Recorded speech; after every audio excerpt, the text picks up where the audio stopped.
Hello and welcome to the Townhead Podcast. It's season 3, episode 19. Well, we might be able to have a little more of a sorrowful view, look back on this, maybe even some more level heads to go through. Friday night's game with us is Gally, and I think Gally could be donning something spectacular tonight. Gally, how are you, pal? Evening. What's the crack? So the merchandise has finally dropped. How is it? This is definitely, without doubt, the best piece of kit I've had on me in a long time. Check this out, lads. It's nice, pal. It is nice. Absolutely savage. Cheers for I suppose anyone keeping an eye on socials over the past while might also see something there from Tony's Pizzeria, our Man and the Match sponsors, also have been putting out a wee bit onto theirs for as well. And stay tuned to their social channels as well, because they will be doing some giveaways on their channel also. Gally, we don't often do this. We can reflect back on the game, 2 days later. Before we get into the nitty gritty of the result, I suppose it's a bad defeat. It still has a sour taste in my mouth. It's one that we just can't be losing in how the game played out in the end. What's still your view even 2 days later? We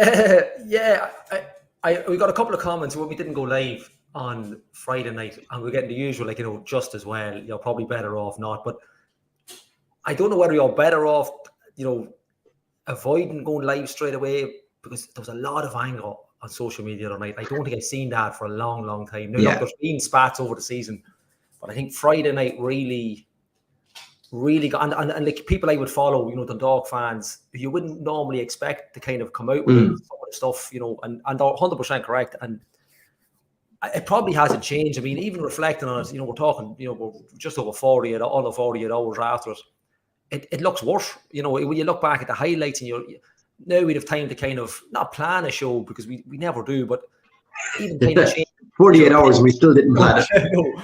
Like even if you try and maybe think, I'll look at the highlights, maybe I'll see something in the highlights and the replay. I even just looked at the first goal, this morning. It's such an avoidable goal to concede, and that was pretty much the sum of the night. Everything was so avoidable, it was frightening. And if you skip forward into the dressing room and all this kind of stuff after you can see why. I'm surprised they're not still in it. It's just we've kind of, we can say we can almost say we've imploded against 10 men again, but even against that, we just weren't fluid. We'd nothing in midfield.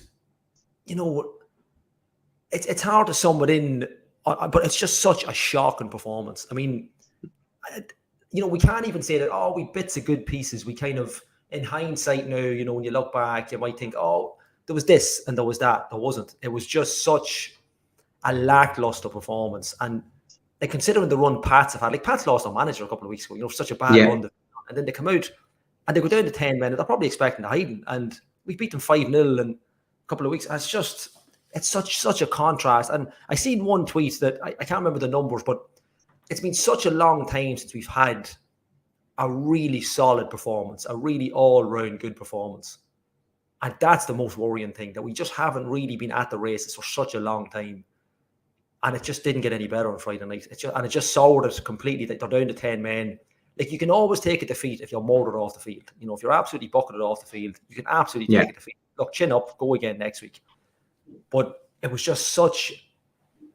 and even if you take our last goal, Pat's goal, I know we're going on a wee bit, but such a free run he had. Like, we have an extra man, and he's got such a free run on goal. I know I'm skipping forward a little bit, but it's just, even if we just talk about the first goal in particular, nobody covering the block, nobody covering the cross, a half a header from William, it is.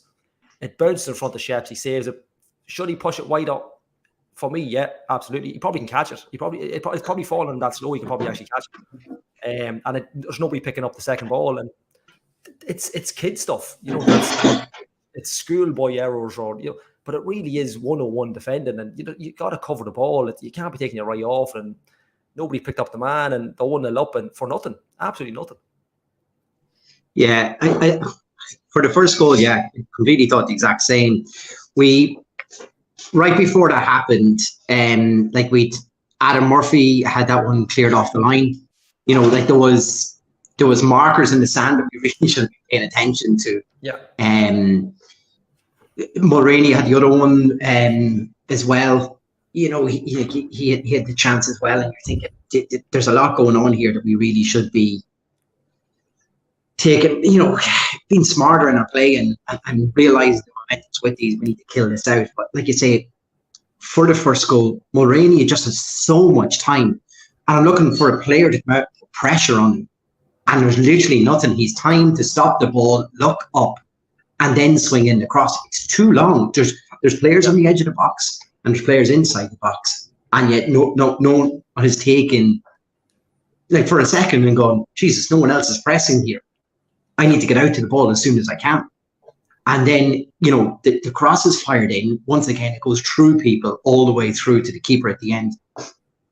I suppose coming from the goalkeeping union, it would be as hard on Shep on the first one, because he's probably waiting for it. Going, if this gets a touch in any way, and I go down early and it doesn't go this direction, his job at that point is to, if that cross comes all the way in, I need to save it, which he does.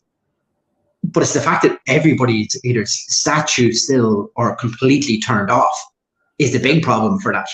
Like, for Shep, from Shep's point of view, is like, when he's in goal, he's looking for pressure on that individual straight away. Because why? Because that's going to clear out his box to create more space in front to see that ball coming through. That ball comes right away over lots of players. Nobody gets in the way of it.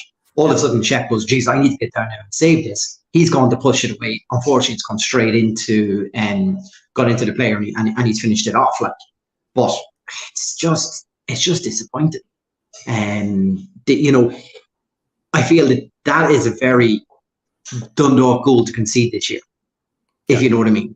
Yeah. It's every time, if we make an error like this, if we don't close down a player, if Shep doesn't push it further out, that comes back to haunt us as a goal. And yet you've seen us have time and time again chances that we haven't put them away for ourselves, and that's been the difference, and that's why we are where we are in the league. It probably also says a lot that, you know, in the first half that we created very little in. Like, Robbie McCord was probably our best player, a person who hasn't played that much football for this club, so, you know, has been a big power player when he has played too. That says a lot. That's telling me there's a lot of individuals not being able to step up or whatever to the mark, or whatever the issues seem to be. But it's just disappointing that, like I say, in particular the first goal, and we will get on to it then in the second goal, these goals that were conceded, and Skip's going to be absolutely drilling them, you know that, during the week, but there's an opportunity to cut out these mistakes, because it's these mistakes that are punishing us, and the opposition are like, I wonder if opposition managers are nearly like, you know, just keep putting Dundalk under pressure because they'll cough up a chance for you. Yeah, I just took the words out of your mouth. Like, if we're at the stage now, and it's not a stage of the season, and it's not a carry on from the last game. It's as a unit, as a team set up. If you get at our centre halves enough, you will score. It's not you'll get a chance. You will score, and that's the worrying thing. And it's not just the centre halves. I don't mean to pan on it. It's not just that. But if you get in amongst us, and if you can put us under enough pressure, we're not even coughing up the chances. We're actually conceding goals, and you will guarantee yourself a goal almost every game if you get at us enough. Like that ball in for the first ball, it's such a simple ball. It's such a simple floated ball in. Williams kind of goes up. I don't know how he gets up. It looks like, to me on the replay, it just looks like he's just leapt up in the hope that he might get it, and nearly half left it. I don't really know, but yeah, if you get in amongst us enough, like it's long ball stuff nearly. You're not even playing around us. You're just doing the basics. Get the ball to feet and move it as quick as you can, and that's what Pat's done for the first goal and even the second goal when you look at it. And they had other chances as well. They should have won 3-1. I mean, they've had a sit-up missed the lid on as well. But the worrying thing is, if you get at us enough, if you kind of, not steamrollers, but, you know, there's a mistake in all of them. Like every 11 that's out there's a mistake in every one of them. And whereas, you know, we spoke about centre halves last season, we did almost an hour talk about centre halves, previous centre halves, like a Dan Cleary and with Sam Bone last year, where the head could go in either of those players, and you'll always get a chance against them. But this seems to be an issue right across the back. Whereas, you know, if you put us under enough pressure, you will guarantee yourself a goal a game. against that Dundalk at the minute. Until things change drastically, before the game starts, you're almost guaranteed a goal if you do exactly what they will cough up to you on a plate. Now, if you don't walk it, you're not going to get anything. But if you get at us enough, absolutely, there's a goal there, a game for you at least. Is it? I suppose the other side of that, then you could say, is the reason we're probably coughing up these chances is when we do this most weeks, and I know we had a number of these players back on the bench, which is great to see. But like if I name off like what Leahy, Ainsley, Sloggett, obviously Tulloch came back in this game, as we know, and Alfie Lewis was fit enough to come back in. So the sad thing is if I look at Leahy, Ainsley, Boyle, they probably come straight into that back four right now. Yeah, absolutely. That's how bad that is. That at this stage, last year we were probably saying Macari, Connolly, Boiler, and Leahy. No one could knock them out because that is a solid unit in defence. And yet we're saying as soon as those three players come back, they'll go straight into that squad. Yeah, that'll tell you how patched up Skip has had to have this back four. And we don't like single out anybody. It must be great as a centre half knowing that you're going to come back from injury, and you're going to have a run at it because you don't need to wait. Now look, I'm not trying to be harsh on players here, but that's what the performances are providing. They're not getting. He's not getting anything out of him at the minute. It just seems to be so kind of forlorn and just tight. Well, like from Skip's point of view, Gally, like surely you're saying it's like, well, if your performances are exceptional, there's no way I can take you out of the squad. Give me a reason not to take you out of the squad. And at the moment, you would say the players are inconsistent, and I think that seems the biggest problem because we've seen, the tail end of the core patch. We've seen when we can turn on stuff. Yeah, we can play, but we've seen at the same time, a pretty flattish performance against Shells when they were down to 10 men. Another flat performance here, and we'll get on to sendings off and stuff like that, but they were down to 10 men for the majority of that second half. And a Cork match away as well. We were very, very flat and bereft of ideas, and yet still coughed up goals in all of those. Yeah. And that's you can always have like we said it before, you can always have a bad run of games, but when you're being beaten, when you're being bet by teams that aren't actually playing better football than you, that's really worrying. And that's probably why they were locked in the dressing rooms for an hour and a half, whatever it was after. Like, I was following Dan McDonald's Twitter feed because he seemed to have all the know. And that's why, it's just so I can't even put a word on it. It's not even beyond disappointing. It's so frustrating to watch. It's frustrating, it is, yeah. Oh, you can play brilliant and lose games. Yeah. But when you're not playing at all, when you're not even get going against 10 men, it's just, I don't know what Skip does. I know he's in the press, he's telling people to be. I just don't know. I don't know what, like you say, with the injuries, he's probably bereft of ideas. I don't see where he goes. Apart from saying, look at, you're on a month-to-month contract, and if you don't perform, you'll be kicked out. I don't really know what else you do with him to wake him up a little bit. But it's just, it's a crazy time up there at the minute. It really is. Well, you're saying, like, what does Skip do? Like, we've seen this a few times, and normally we get a very positive reaction from it. So 1-0 down, we're not playing very, very well at all. I think Robbie McCourt's curling shot away in the first half was probably the closest we got. Into the second half, and we always say when we see Skip make multiple substitutes, and normally an indication that maybe he's not too happy how things have gone, and he's looking for an immediate reaction. And that's exactly what he gets. In comes Tulloch, Wardy, and Alfie Lewis. And, within 3 minutes of that, Tulloch has the ball in the back of the net. And suddenly we see him a lot more on the front foot. I suppose Tulloch, we another man who's quite inconsistent, but the one thing you'll have to level at him is, he is our top goal scorer this year also. So it's great to see him, he's still in the goals at a time. When we're struggling for any sort of creativity, sometimes it's like the zone there is a guy can hit the back of the net. Yeah. A header's probably not something we're that used to with him, with his fleet of foot, but look, we'll take them all. Yeah, absolutely. And like, it's a great header as well. It's almost Pat Hobeness that he come in and kind of got it on the side. That's my dog barking. But yeah, that's a crap. Like it's right place, right time. He's come on.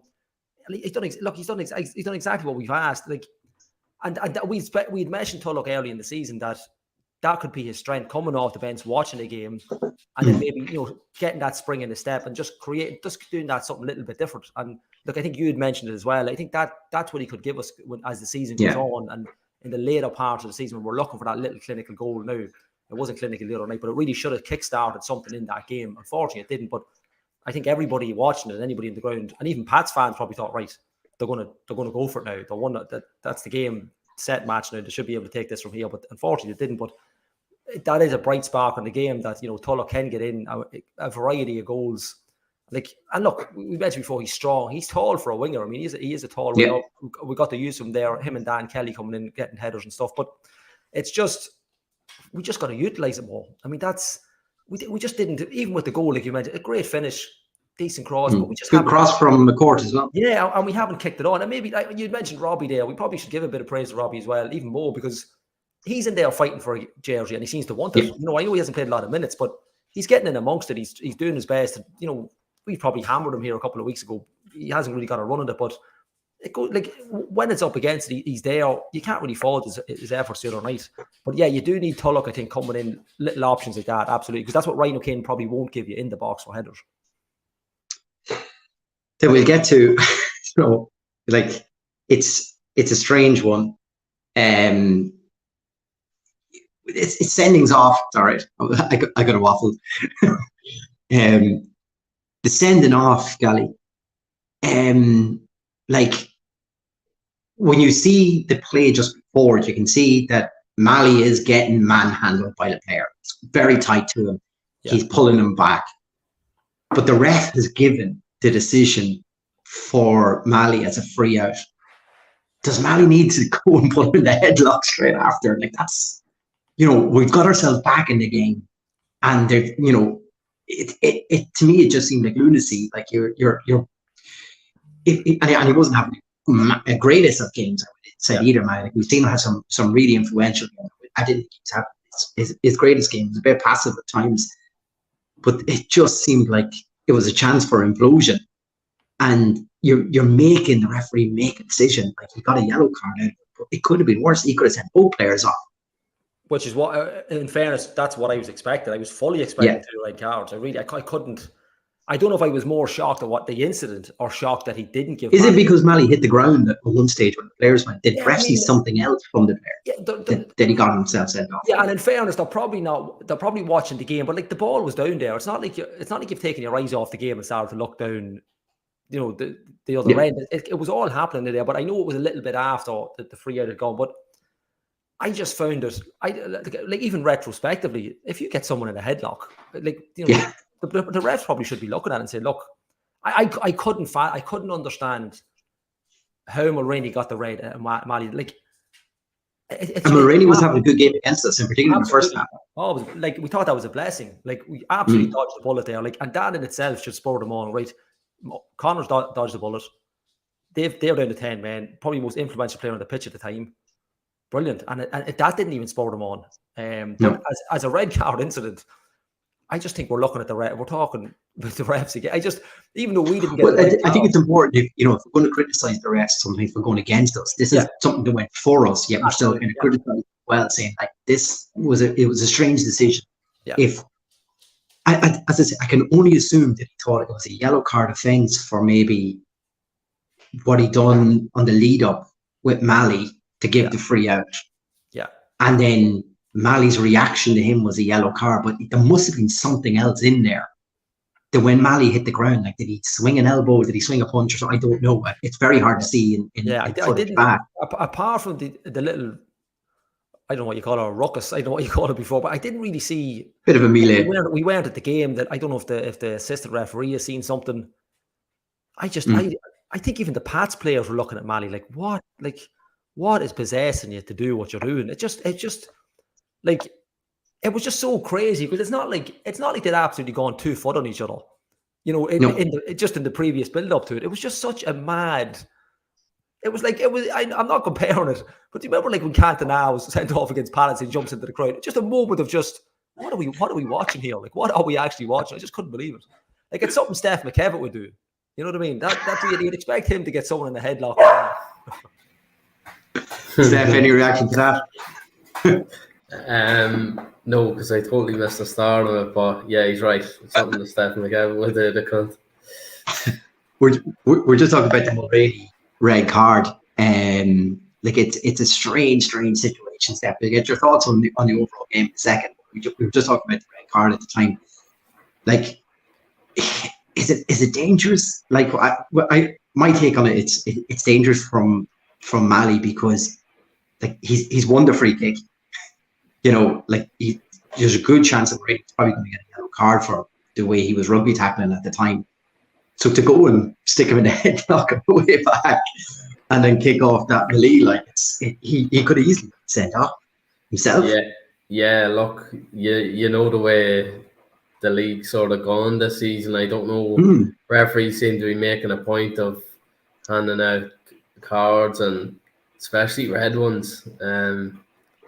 But do you know what I mean? Look, to react like that, I know it's probably a split second fucking reaction, but to do that, it's a bit mad. But he's got away with it. But we might have fared out better if it had been 10v10 possibly.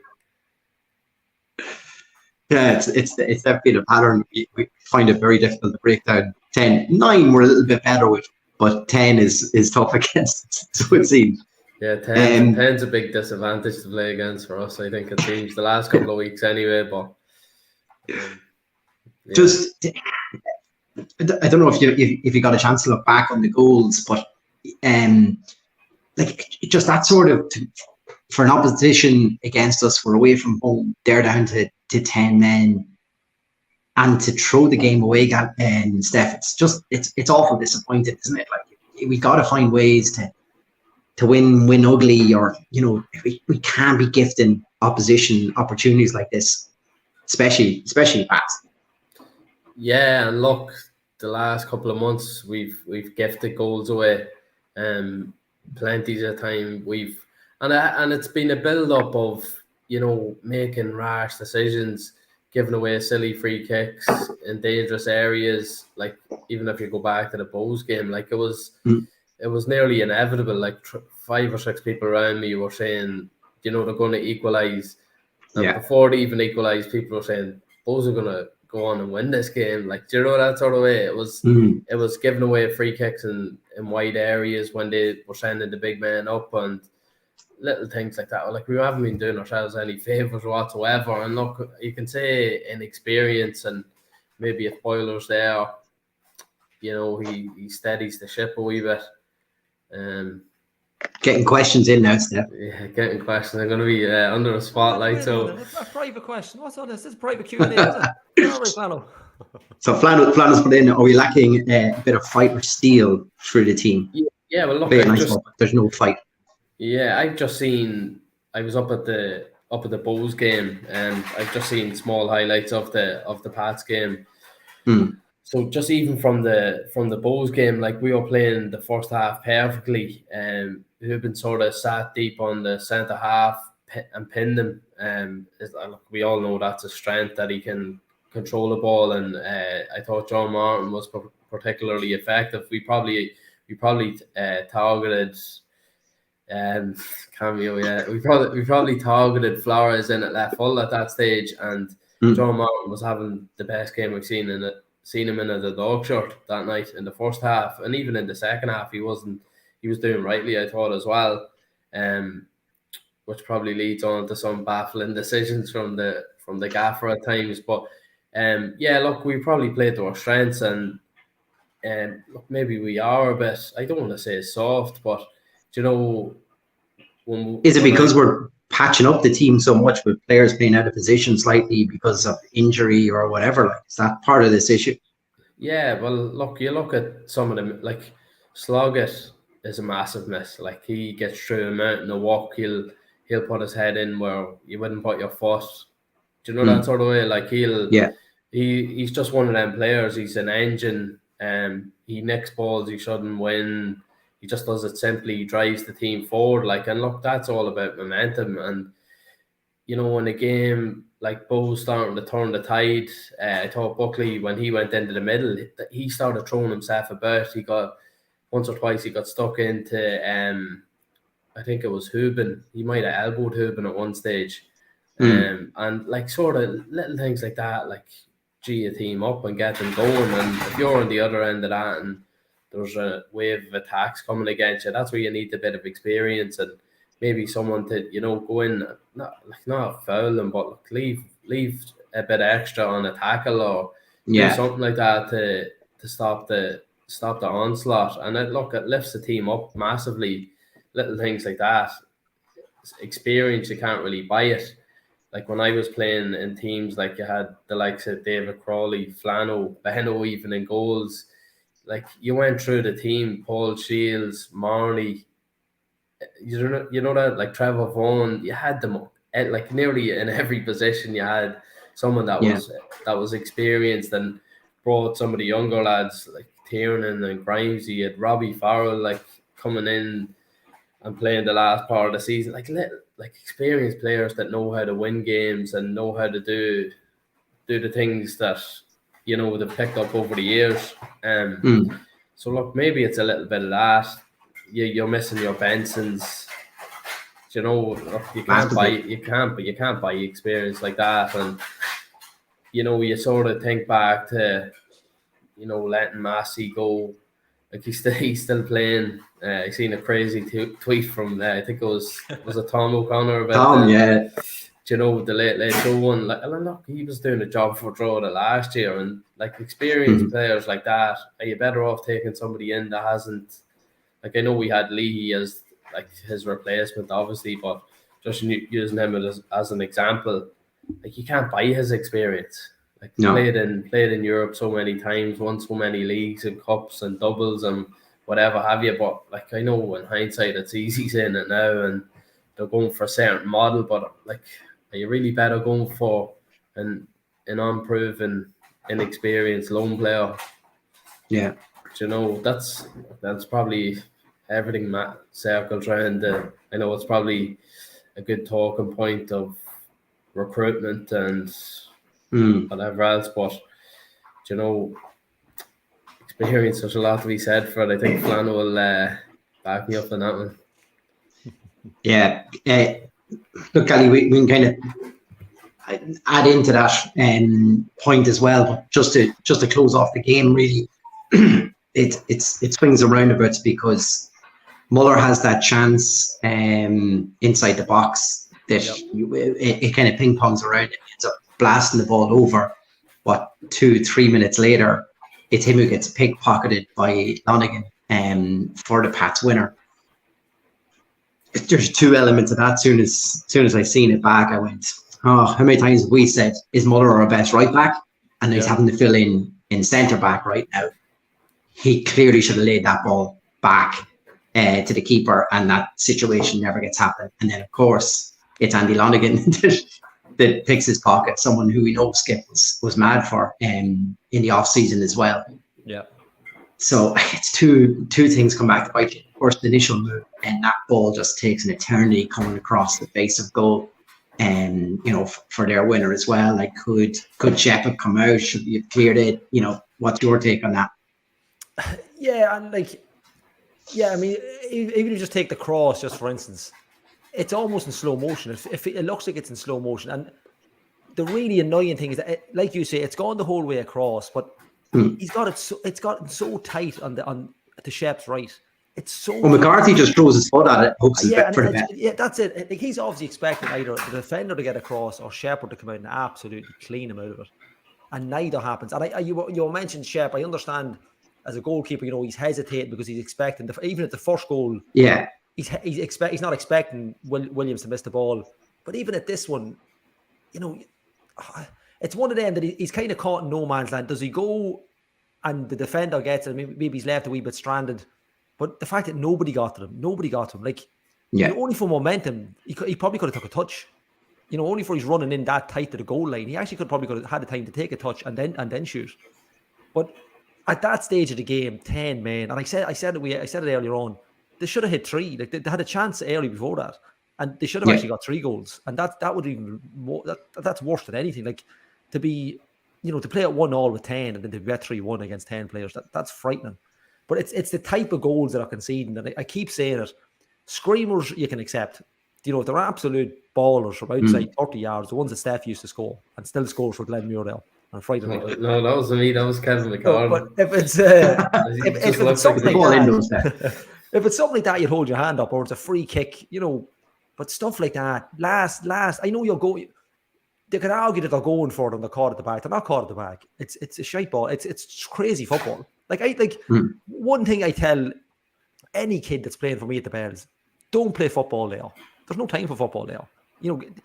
Bad sloppy passes you can get away because not you can get away with, but you can forgive because at least they're thinking on it. But to do that, Muller done the other night, and just to put everybody under pressure, you can see by the tracking back that nobody was expecting it. It was so stupid of a decision to make. Nobody had even caught the player with the ball. I can't even remember. Well, sorry, Lonigan. Yeah, nobody. Lonigan put the pressure. He ran 50 yards. Nobody caught up with him.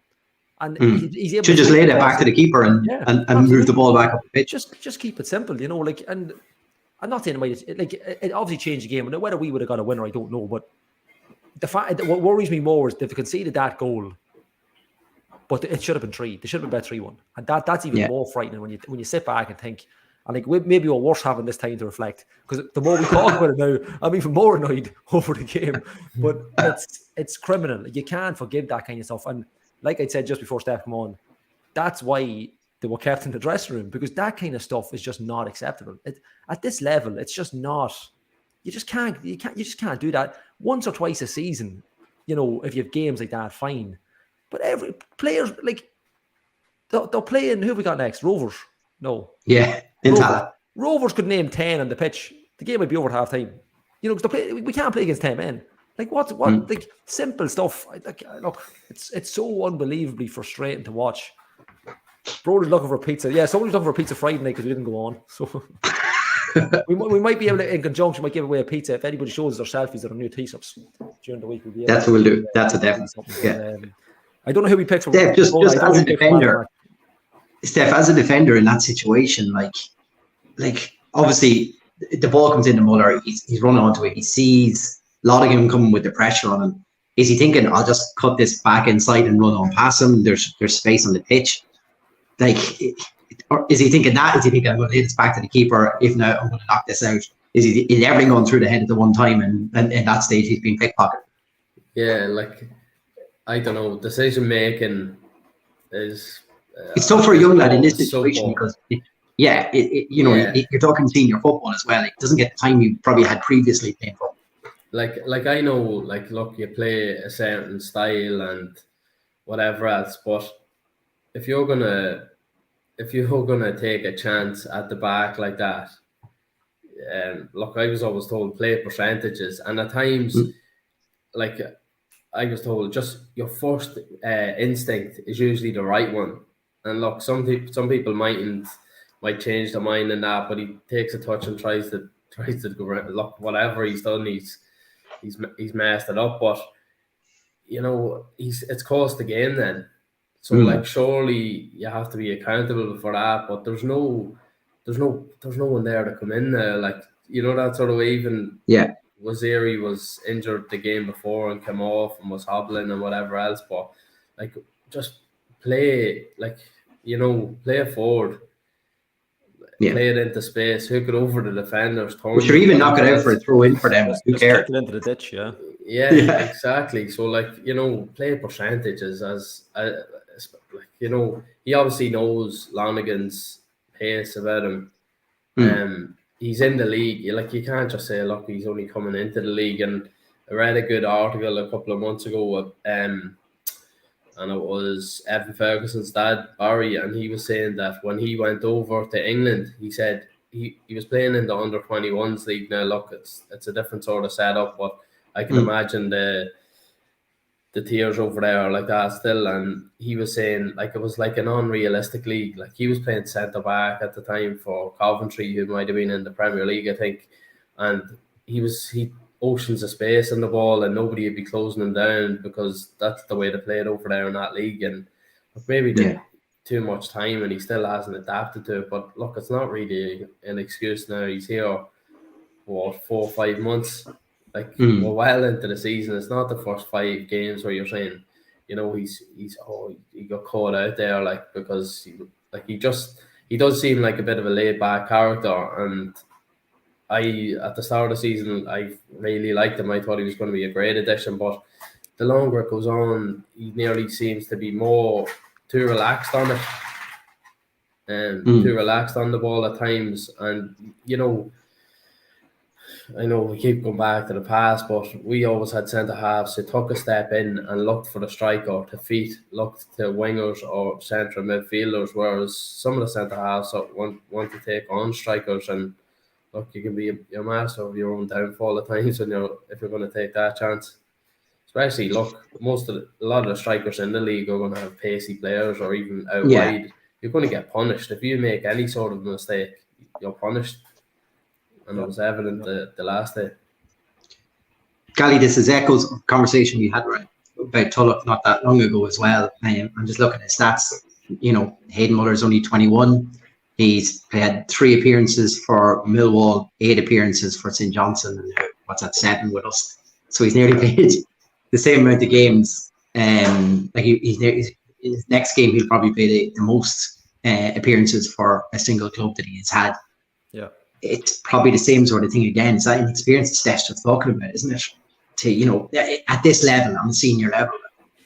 Yeah, it is, and then but at the same time, you can only use that excuse for so long. Now I know it is early. Look, we're still, well, we're not early. We're almost midway, but you know, you'd have to wonder then, like Steph had mentioned, the experience of players. So you'd have to wonder, Stevie can't use this excuse that they're young and they're inexperienced. Well, why sign them? Do you know, if they're inexperienced? Well, he probably signed him thinking he was going to have Slugget, he was going to have, Boiler beside him to breed them in. Like that's, you know, that's been unfortunate. You think even learning and watching these players, like Steph's made a great point about signing experienced players. They seem to be, a lot of them seem to be put in the scrap heap very early and too early, because I think the way the game's played, it actually suits experienced players now. It's not the up and down. It's passing the ball. Like, you know, you mentioned Dane Massey. Dane Massey could have easily played for Dundalk for 2 seasons, you know, after he left. No problem, especially at centre half. But the way the game's played now, it nearly suits an older player to play at that level.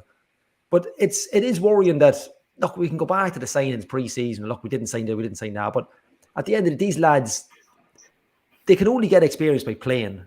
But at the same time, there's only so long you can kind of say, right, yeah, you're right, Flano. Yeah, you'll probably still get a game. That's the thing. Even with the knee, Flano's still solid in there for me. But it's there's only so much long you can say that. And look, you know, Louis injured as well. Louis and Boiler will probably be your starting centre halves. And going on what we've seen so far, I mean, possibly Williams or Ainsley. We don't know. Yeah, absolutely. Muller probably looked more of a full back for me at the start of the season, but Davis is, against what I thought, he's probably made it his own. Like, you know, he is in and out, but when he's on, he's very good.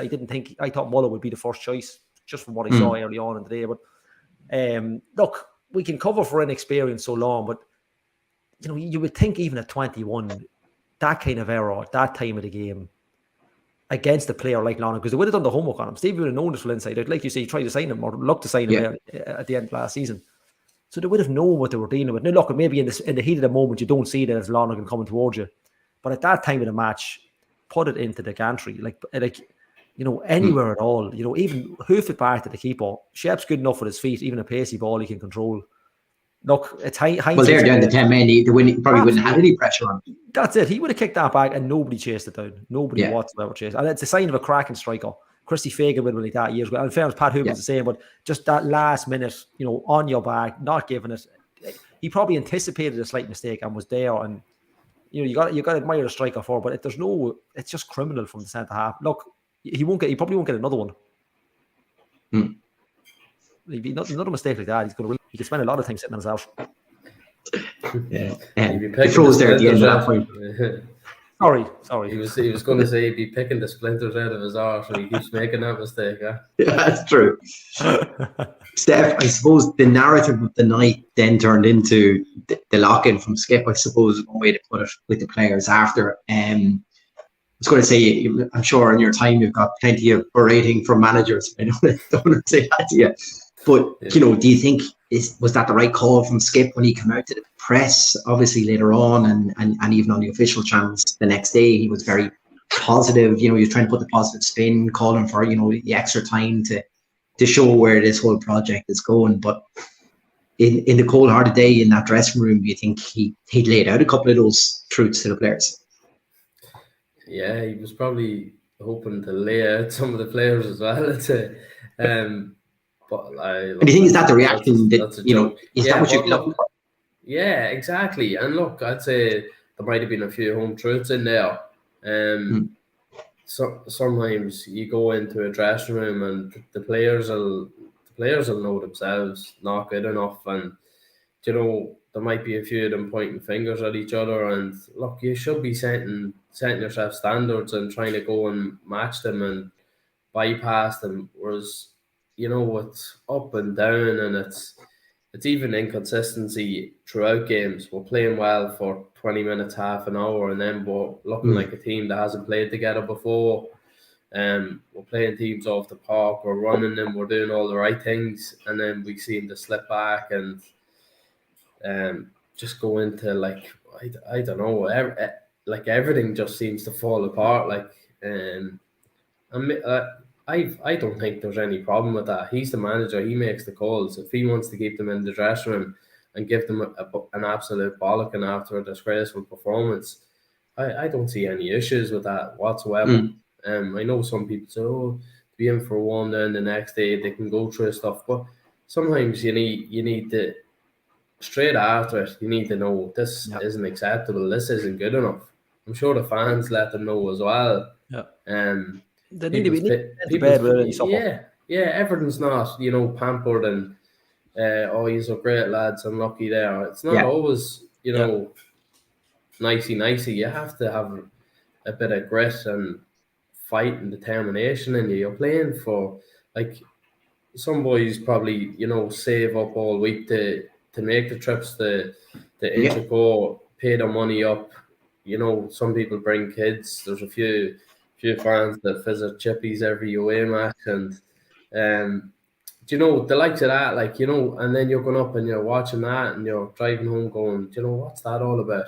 And then it's not, players have to, I'm sure they do know, but they have to be reminded that, you're playing for this club, one of the biggest clubs in Ireland, striving to be involved in, if they're not chasing the league, can we get in the mix up for Europe?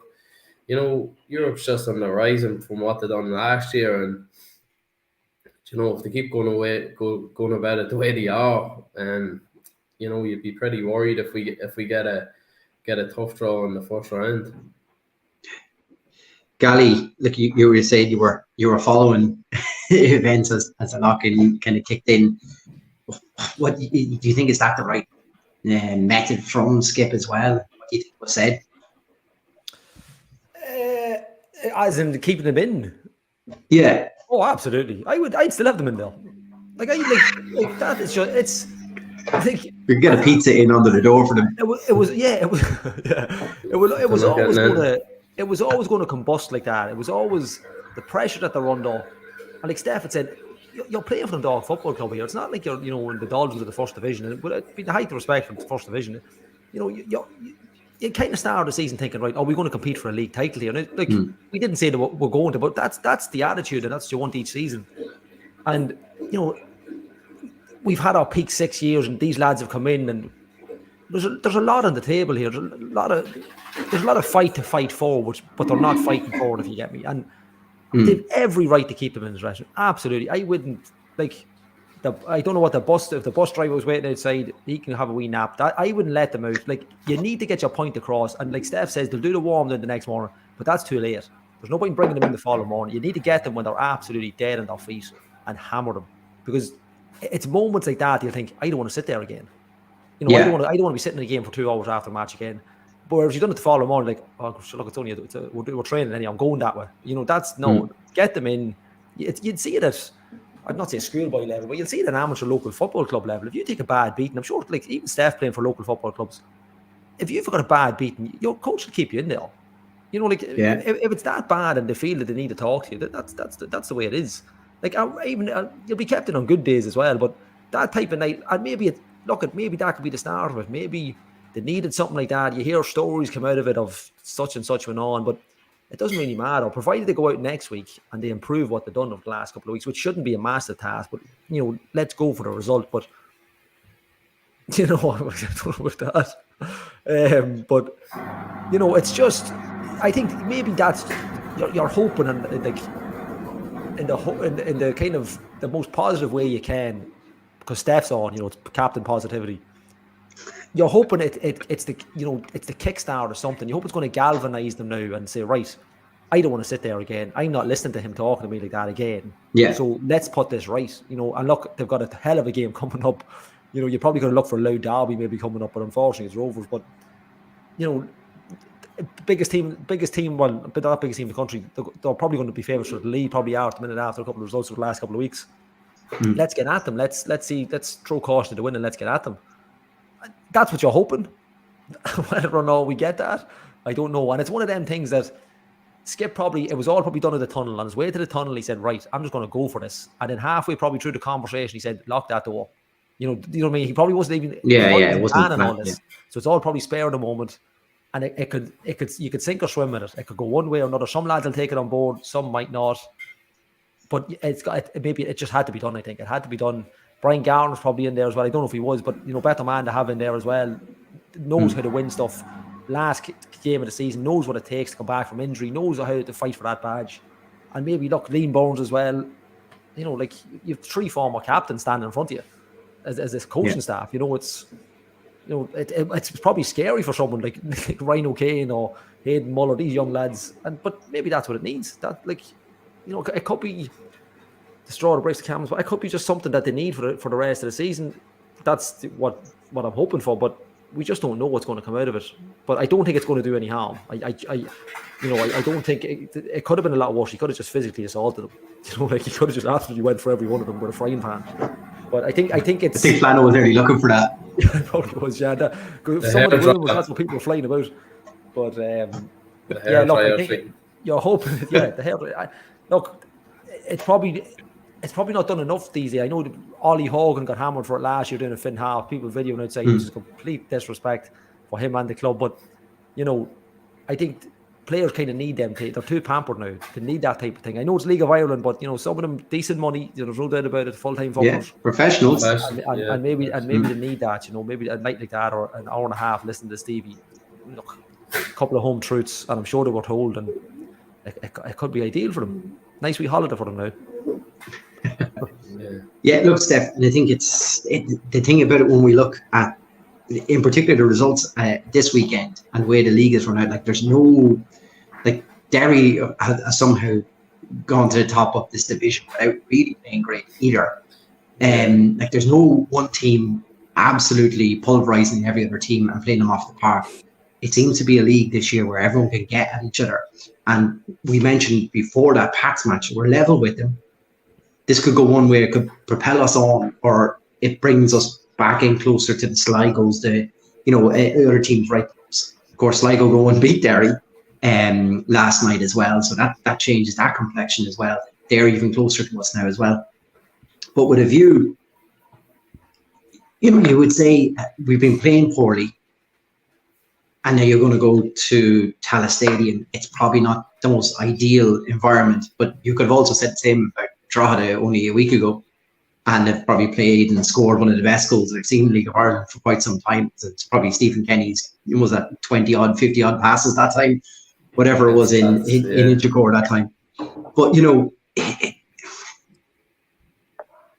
I'm sure Skip's probably saying that whatever we're berating the lads in the dressing room, Tallaght still provides an opportunity to erase whatever we've done in Inchicore and get ourselves back in here. And it's not that improbable either. Sure, it's not. No, absolutely not. And I know, look, people have been ranting and raving about the league standards going up, and look, it's probably got more professional and little things like that. And I don't think the lower, the the teams lower in the league have gotten better. I think the top teams have actually fallen off a little bit.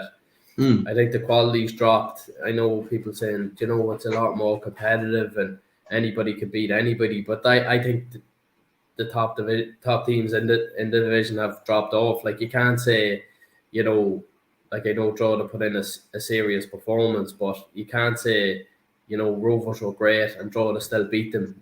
You know what I mean? Like, Rovers weren't good. Same could be said for Derry last night. Do you know, they like Sligo with a man sent off then again, and they couldn't break them down and equalise even. So yeah, look, it's not out of the realms of impossibility either that we go up there and beat them. But if we actually came away with a loss, right, and this sounds crazy, but stick with me on this one. And the players played for the badge, and there was tackles flying in, and boys throwing their bodies in front of shots in the 6-yard box, and you know, it showed a bit of pride and a bit of fight. You know, the fans had come away like going, do you know what?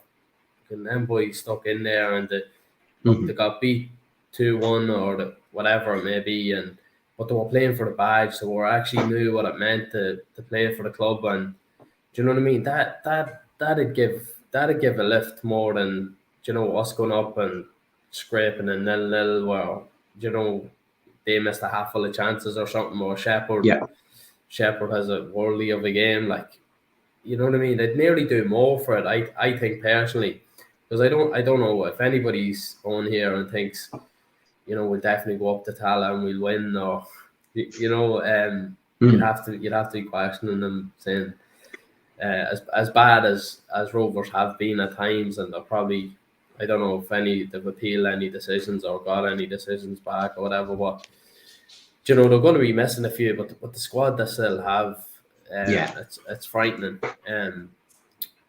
But look, if they go up there and they perform, if they can even just show fight and desire and a bit of heart, and you know, that'll do a lot for going forward, I think. And look, it'll probably prove that, you know, having a bit of a rollicking or a discussion, maybe, whatever it may have been, not an argument anyway, for an hour or whatever it was after the game, will all have been worth it. I know Stevie's coming out, and he's obviously not going to come out and say, you know, we fucked them all out of it and pinned 3 of them against the wall and uppercutted 7 more of them or whatever else. But the hairdryer's thrown in there. Yeah. So he's not going to come out and say all that. We all know that's what he's always done, and he's talked about having the best squad he's ever had, or an improvement from last season. And look, I take everything said in them press conferences and post-match, pre-match with a pinch of salt. Yeah, being honest. Yeah, and that's one thing. Over the years, Dundalk fans, they'll take their beatings, but what they can't handle and what they won't accept, and rightly so, and probably any league, is bad performances. When the team aren't playing right, regardless of the result, if they're not at the races, that's what the really frustrating thing. And you can see it also over social. You can see it at the ground. They can take a defeat. Look, if you're out, if you're having a good game, you're giving it 100%. Like Steph says, with the badge, playing for the badge, playing for the jersey, that's fine. But it's when performances are like that, that's the real, you know, annoying thing for, I think, everybody. I think that's the real crux of the problems. Yeah. Was it safe to say then, Gally, on that then, if we're challenging, we're looking for people to pay for the badge, then does the likes of Wardy or something that comes straight back in, someone who, you know, has that level of experience, can probably use the bigger pitch and knows how to use the bigger pitch, you know, a lot better? Is that game kind of separate for him, and you try to make the spinier team a little bit more experienced, get a Wardy and maybe Alfie Lewis straight back in as well? Leahy, you would say, probably come in at left back. Then that gives you an option then with Robbie McCourt, although we just said he probably had his best game for us. You know, does that give you an option then with Robbie McCourt to perhaps move to centre half? Yeah, it's an opportunity now that you're not throwing caution to the wind, but you'll have an option of changing it up now, right? Let's see if we can, you know, considering what happened the last time. But even if you take Wardy, if you look at Wardy over the years when Bowes played at Tala, he loves Tala. Like, there's that famous picture with the flag, the jersey. He absolutely loves it. The pitch would suit him. the grass will be like, you know, as much as you hate to say it, the surface in Tala, when it's right, it's really right. And you know, it's an ideal scenario for him to play. You'd like to think we'd have, you know, we'd have a not close to full squad, but 1 or 2 players in. You'll change it up. You'd fancy probably Tulloch to play. Look, that's mental that we're saying it because we said we probably needed a break a couple of weeks ago. But he's probably got enough. Needs must. Yeah. You know, I think the likes of Wardy could excel at it. Like, I know what Steph's saying, and I'd agree with it. You know, you can't get up there and thinking, oh, sure, we'll probably steamroller these now after that time in the dressing room. But you got to run them close. I mean, if you're beaten by 1 or 2 goals, but you've put in a shift, you've put them under pressure, like, you know, you've peppered their goal and you can't do much more, that's fine. It's not fine. I mean, you're not looking for defeats, but it's fine as a performance. And that's what really people are struggling with at the minute. That there's just nothing in this team at the minute. There's no fight. There just seems to be a little bit of lack of, we can talk about leadership, but there just seems to be a little bit of know-how. Yeah, that's it. Yeah, and it just seems that a little bit of, and look, we're missing players, but Jesus, everybody's missing players. I mean, I know squad, you know, Rovers area side squads are pretty even right down the list, but everybody's missing players. You know, you got it. This is where your squad comes into it, and they got to step up. And if you know, aside from the draw of the game, if you can't step up for a game in Tala, you know, you probably might look to cut the loan. You know, anybody's got a chance to get out, and maybe get Mr. Hogan on the phone and say, look, we'll see you in July. You know, that's what you're dealing with. You know, that's kind of what you're looking for. But yeah, like for just to go back on Wardy itself, and you could look at Robbie McCall, but definitely Wardy, for a player to kind of get the ball down, dictate the play from the off. Now that's who we're looking to. That's what we're looking for. That experience. You're talking what, over a decade of League of Ireland football. Just in the middle, would you go with Lewis, Doyle, and Ward? If they're all fully fit, I think at the moment, yeah, you probably can't look past that, really, can you? I mean, put Chelsea back in then, No, you probably like. And if you we have seen stuff though from Malia, like the likes of in the draw of the game, he got that chance that he was able to put it away, but a lot of times we just kind of have seen the game kind of passing by us. Yeah, I'd like to see Doyle play where Lewis plays. So, like, Lewis seems to come really deep for the ball. I'd like to see him just get that little bit of spring. Say, look, go up there and just cause a bit of hassle. I'd like to see him just play a little bit higher up the field to see what he's like. Now, look, we know what he's like. He's done it for Pats. But I think, Steph, those 3, you probably can't really look past that at the minute. I know Mali's had it. You know, he's got a scream on Oriel Park a couple of weeks ago, but you know, those 3 are probably even when everybody's fit, the only really one that splits them up is probably Robbie Benson. Like, you've got Sloggett to come in, but Sloggett, I think Doyle is a match for Sloggett on their day. Sloggett probably does it more consistently, but just for the Rovers game, you probably won't see. I don't see him going 2. I see him always playing 3. So that's probably what you're looking at for that game. And then, like, obviously, we probably just go through the whole 11. Then you'd probably stick with Davies, Rifle, and then bring Leahy back in, and then your centre halves. I'm not making a call on this. I'm not a Williams fan at all. Williams is one of them that was it Shelbourne. He had an absolute storm. Was that Shelbourne match? No, was it Shelbourne? I can't remember. And then he just seems to go. The Cork match, he was decent. Could have been that one. Yeah. Like the other night, he was poor. For me, he was really poor. He was poor the week before. But look, like you'd said, you know, we're down to the bare bones probably at the back anyway, and you probably would be looking at. You probably are going to be looking at Williams. Look, maybe you've made a shout there, Chris. Robbie McCord. You know, I'm just thinking if you bring Leahy back in, then that frees up McCord. He's probably thinking the last time he was in that stadium. I think, I think McCord played the last few minutes left-sided centre half in the Bows match when Williams went off. So look, he's not adverse to playing there. It's not like he's just totally going in blind. It'd probably just be who's the better option. And then does the front 3 pick itself then, or do you switch it up? Tulloch on the right, O'Kane on the left, and Hooben up top. Who's fully fit again probably dictates that, doesn't it? Yeah. Like this has been the problem. Like there's players who are on the verge of full fitness, and then there's other players like Tulloch come in and play the majority of that. You know, played all the second half, scores, makes a difference. And then we've seen, Ryan O'Kane for the past wee while, really come into his own. And like, there's the club put up a stat there today. Ryan O'Kane's 50th appearance was an inch of core. Like, how has he chalked up that many appearances? So it's amazing, like, as well. It's brilliant for him, for the amount of football he's getting as well. My biggest problem is that for everything that's happened and all the opportunities, we have still the right side, whether we've played John Martin, Kelly's come in and out, and O'Kane has played over them. Nobody has just made it through. Yeah. That's right? And that's been, we're talking about inconsistencies across the season, but you can even put inconsistencies to individual positions. Like if Skiff gave me a chance, like you do everything you could to nail down that position to put you in for it. Yeah, I don't think there's been a game yet that we've had less than 2 or 3 players missing, is there? No, at I don't think so. And that's probably being generous. It's probably 4 or 5 missing. I would say, I think you're probably higher. Because like Dan Kelly was missing at the start of the season. Benson's been available for a handful of games. We missed Hooben for a large chunk too. Hooben was missing for a long while. And Boyler's been out for ages. Boyle's been out. What's crazy? Like, and I won that. And I'd say Leahy went through all of last season nearly with like no injuries at all, and yet he's picked up a few now as well. One position we haven't really got cover for as well. Yeah. So look, it's a lot of pressure on that squad.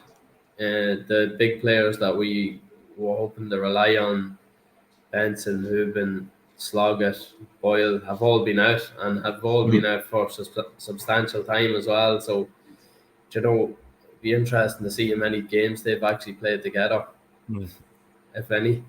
Yeah. Gee, wasn't there a crazy stat with O'Kane and Hooben had played feck all starts together as well? Yeah. Like you're nearly getting to the stage that Robbie Benson and Pat Hooben haven't played together since we won the league. Do you know what I mean? That's how long they've been apart. That's between injuries and out. It's mental. But I will have a late night or late show stat on that probably. As a front three, you'd love to let Tulloch loose. I think Ryan O'Kane would get in. You'd love to let Tulloch loose with Tala, just see, because he didn't have a great game to that. But I'd like to see him let loose on them just to see what early door, see what we can put a bit of pressure underneath them and maybe hit them on the break early. But look, it could be anybody's guess now at this stage who's going to start. Look, we could go down a wormhole here of picking best Dundalk players and then availability and injuries and suspensions comes back very often, so that kind of scuppers the script every single time.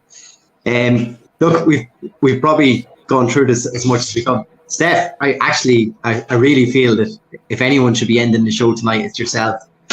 To come back in like this, like Flano said, it's great for you to come back in on the cameo on this. So I'm sure we get you fully match fit. Much like this Dundalk squad, we've only been able to pay you a bit part. Yeah, look, I've been in and out with playing my own matches with Glenmuir and different things like that. So I apologise to all my many fans. Receiving a lot of text messages of support of all my contribution towards the League of Ireland and different things like that. So I'll just leave it with a prediction for Tala, and I'm go for my old favourite, and Desmond Tutu up in Tala.